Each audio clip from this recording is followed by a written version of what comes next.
যারা দক্ষিণপন্থার জুজুর ভয় দেখিয়ে বাংলাদেশে নতুন একটি নাটক জজমিয়া নাটক সৃষ্টি করতে চাচ্ছে। তখন জঙ্গিবাদের তকমা দিয়ে বাংলাদেশের মানুষকে নির্যাতন চালিয়েছিল, নতুনভাবে আবার কিভাবে দক্ষিণপন্থা দেখিয়ে জুজুর ভয় দেখিয়ে আবার মুসলমানদের উপরে নির্যাতন চালাতে পারে, সেই ব্যবস্থা বর্তমানে আমরা দেখতে পাচ্ছি। ভবিষ্যতের পথরেখা তারা তৈরি করছে।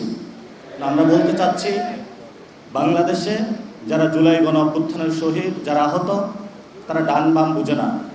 আমরা পৃথিবীতে বাংলাদেশের উত্থান চাই। বাংলাদেশের মানুষ যেমন, বাংলাদেশের কৃষ্টি কালচার ভ্যালু যেমন থাকবে, সেভাবেই ভবিষ্যতে বাংলাদেশের উত্থান হবে।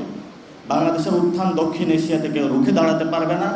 আমাদের সহযোদ্ধা অনেকেই ভারতে যারা রয়েছেন, ওমর খালিদ শারজিল ইমাম থেকে শুরু করে যারা শাহিনবাগ মুভমেন্ট করেছেন, জেএনইউ মুভমেন্ট করেছেন, ইতিপূর্বেও আমরা তাদের মুক্তি দাবি করেছি।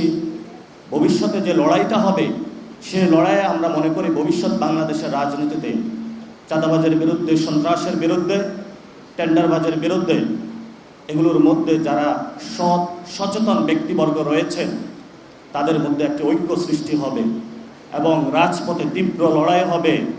যারা সন্ত্রাস, চাঁদাবাজ, যারা জালেম করবে, যারা জুলুম করবে, জালেম হিসাবে আবির্ভূত হবে, আমরা মুসলিমরা ঐক্যবদ্ধভাবে ইনশাআল্লাহ ভবিষ্যতে বাংলাদেশে একটি ইউনিটি বা ঐক্যের জায়গায় প্রতিষ্ঠা হবে।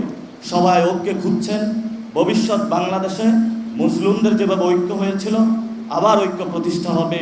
দক্ষিণ এশিয়াতে আপনারা দেখতে পাচ্ছেন, ইমরান খান দুর্নীতির বিরুদ্ধে লড়েছিল, ইমরান খানকে বন্দী করে রেখেছিল, এবং এই গণ অভ্যুত্থানে আমরা দেখেছি মিডিয়া পাড়া থেকে কোনো একটা মিছিল নিয়ে আসে নাই, প্রশাসন থেকে একটা মিছিল আসে নাই, রাষ্ট্রযন্ত্র, আমরা এগুলো ভাঙব।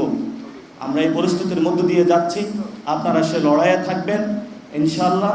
বাংলাদেশে যারা দক্ষিণপন্থার জুজুর ভয় দেখিয়ে বাংলাদেশে নতুন একটি নাটক জজমিয়া নাটক সৃষ্টি করতে চাচ্ছে, আমরা সেই সংঘাত থেকে তাদেরকে পরিহার করার জন্য এবং বাংলাদেশের জনমানুষের কৃষ্টি ভ্যালুজ কালচারের সম্মান প্রদর্শন করার জন্য আজকের এই প্ল্যাটফর্ম থেকে তাদেরকে অনুরোধ জানাচ্ছি।